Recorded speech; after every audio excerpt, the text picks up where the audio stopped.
Voici, Jésus était juste à côté, au côté droit de cette croix, avec une ceinture dorée. Ses pieds flamboyaient, ses yeux, son visage, sa couronne. Et il me regarde. Qui me relève dans mes chutes, c'est Jésus-Christ. Qui combat pour moi dans mes luttes, c'est Jésus-Christ. Jésus a parlé, je veux croire que je peux lutter pour sa gloire, car mon bouclier, ma victoire, c'est Jésus-Christ. Car mon bouclier, ma victoire, c'est Jésus-Christ. Car mon bouclier, ma victoire, c'est Jésus-Christ.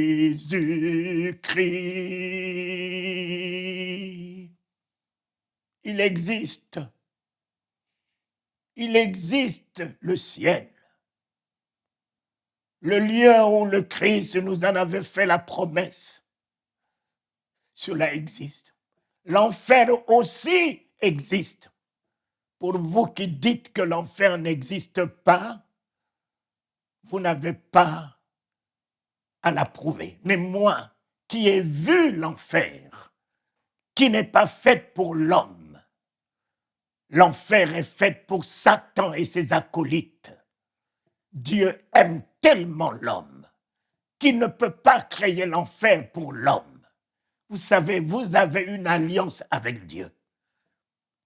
Celui qui est tombé, Lucifer, n'était pas n'importe qui. Mais quand il est tombé, Dieu n'est jamais descendu le chercher.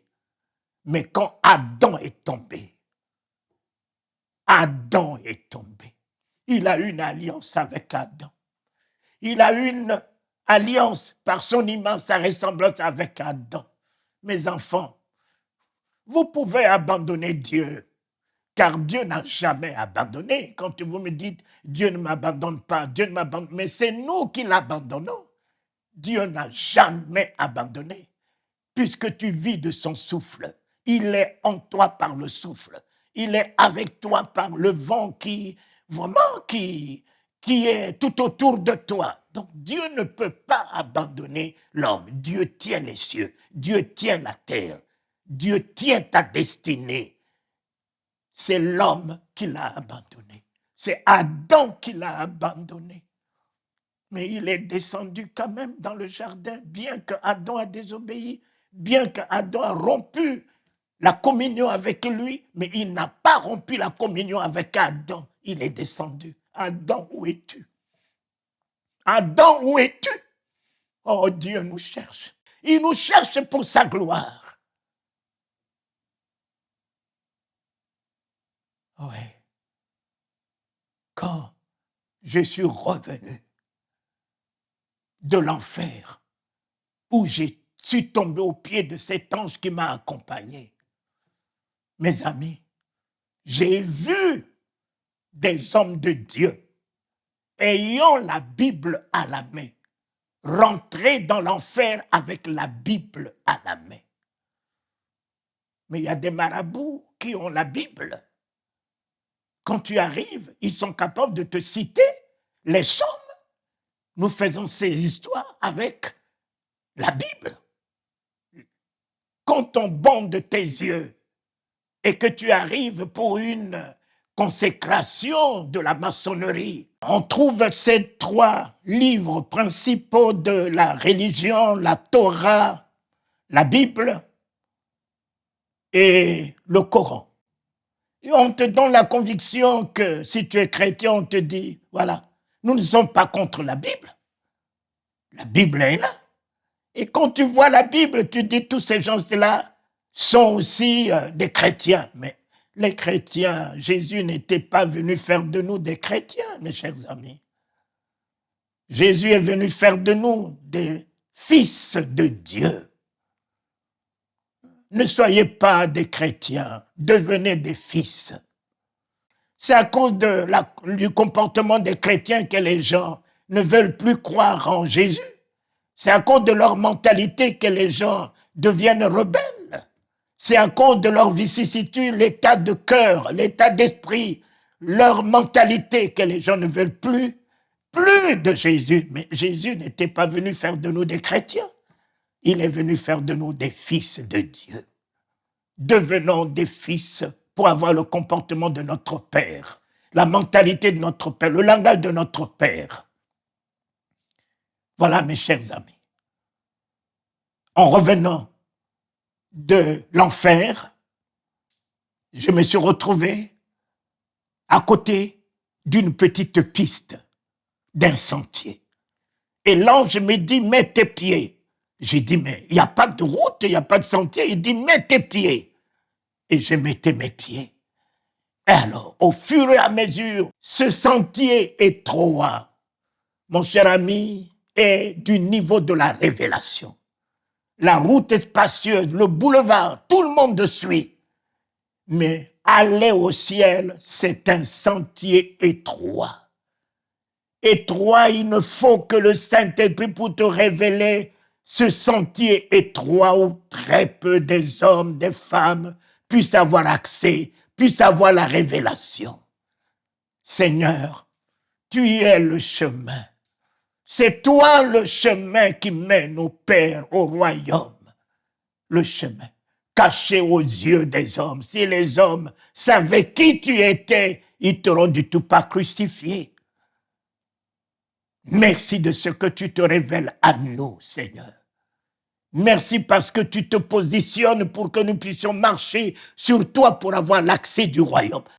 Et en marchant, la route s'écartait. Et je me suis retrouvé sur, mais vraiment une route incroyable, pavée de l'or, de lumière. Et j'entends sur ce sentier qui m'a amené, je suis le chemin. Je suis le chemin. Et je gravissais une colline. Et sur cette colline, cette montagne, se trouvait la croix de Jésus-Christ, plantée en or, puissance, et un projecteur là-dessus qui tombait sur moi et me transfigurait. Et je contemplais la beauté, la puissance de cette croix. Et voici, Jésus était juste à côté, au côté droit de cette croix, avec une ceinture dorée, ses pieds flamboyaient, ses yeux, son visage, sa couronne, et il me regarde.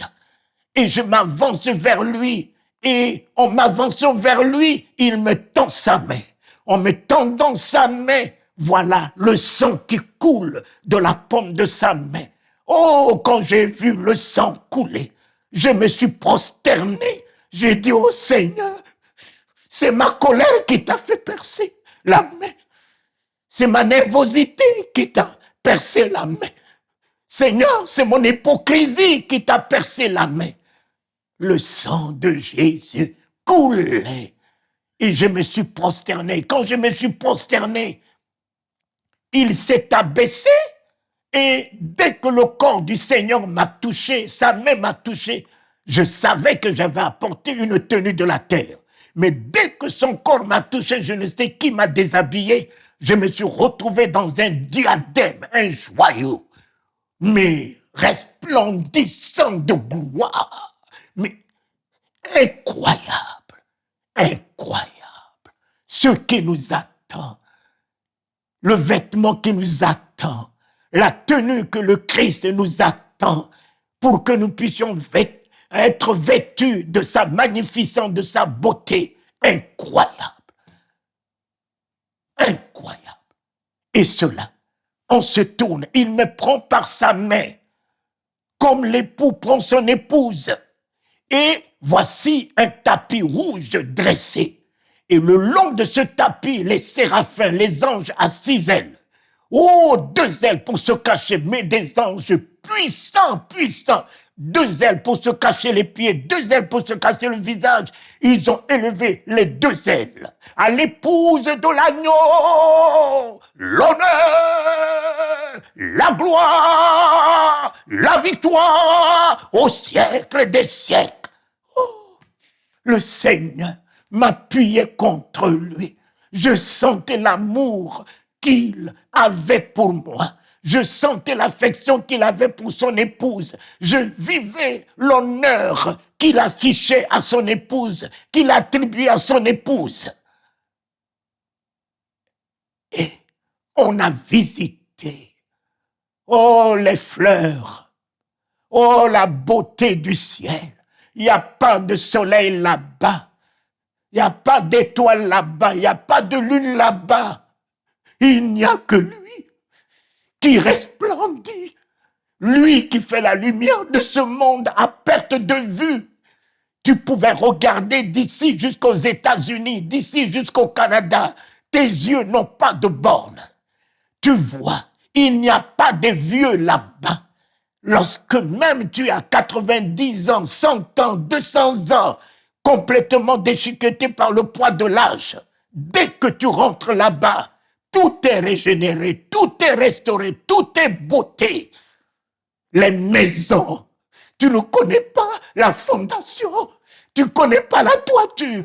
Les murs sont en pierre précieuse. Oh Dieu, oh Dieu, oh Dieu, oh Dieu, je veux m'en aller. Je veux m'en aller, Seigneur. Si c'est même aujourd'hui, si c'est même ce soir, il n'y a pas un lieu dans ce monde semblable à ce que tu as fait pour moi. Je pensais que Paris devait être au moins quelque chose de ce que j'ai vu, mais c'est de la poubelle.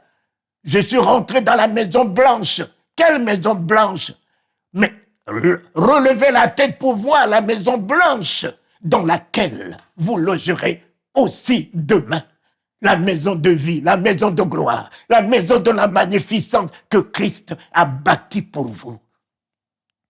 Mes chers amis, tenez la foi, gardez la foi. Que tu as à manger, tu n'aies pas à manger, garde la foi. Qu'on t'aime, qu'on ne t'aime pas, garde la foi. Qu'un miracle soit fait, ne soit pas fait, garde la foi. Garde la foi. Si lui m'a couronné, si lui m'a mis sur son trône, si mes yeux ont vu Michaël, rien qu'un seul pied de Michaël suffit pour ébranler les cieux et la terre. J'ai vu Michaël, il est assis sur son trône. Et quand il est assis sur son trône, j'ai vu l'agneau sur le trône et le monde entier s'est prosterné. Son sang coulait, remplissait le monde. Et on entend à l'agneau. Jésus n'est pas nommé là-bas. Je n'ai pas entendu le nom de Jésus là-bas. Jésus n'est pas connu là-bas. Le nom de Jésus est pour les hommes. Le nom de Jésus est pour ce monde. Là-bas, il n'y a pas le nom de Jésus, puisque le nom de Jésus veut dire sauveur. On ne sauve pas un prostitué là-bas, on ne sauve pas un drogué là-bas, on ne sauve pas un aveugle là-bas. Donc le nom de Jésus a été remis aux hommes sur la terre pour leur salut. C'est là-bas que j'ai vu l'agneau élogé. Là-bas, j'ai vu sur le trône un lion tout blanc. Mais quand ce lion s'est positionné, tout s'écroulait. Tout s'écroulait. Le lion, c'est l'image de la puissance et de notre victoire. Et enfin, j'ai vu des flammes de feu qui montaient sur le trône, le Saint-Esprit. C'est beau, c'est magnifique. Recevez cette flamme de feu. Mes serviteurs sont flammes de feu. Que Christ règne dans votre vie. Soyez le palais dans lequel tout s'écrit gloire. Il vient faire sa demeure en vous. Le ciel existe. Il viendra bientôt nous prendre. Je vous embrasse. Tenons encore la foi. Chantons l'hymne du triomphe. Chantons l'hymne de la victoire. Les événements nous annoncent son retour. Amen.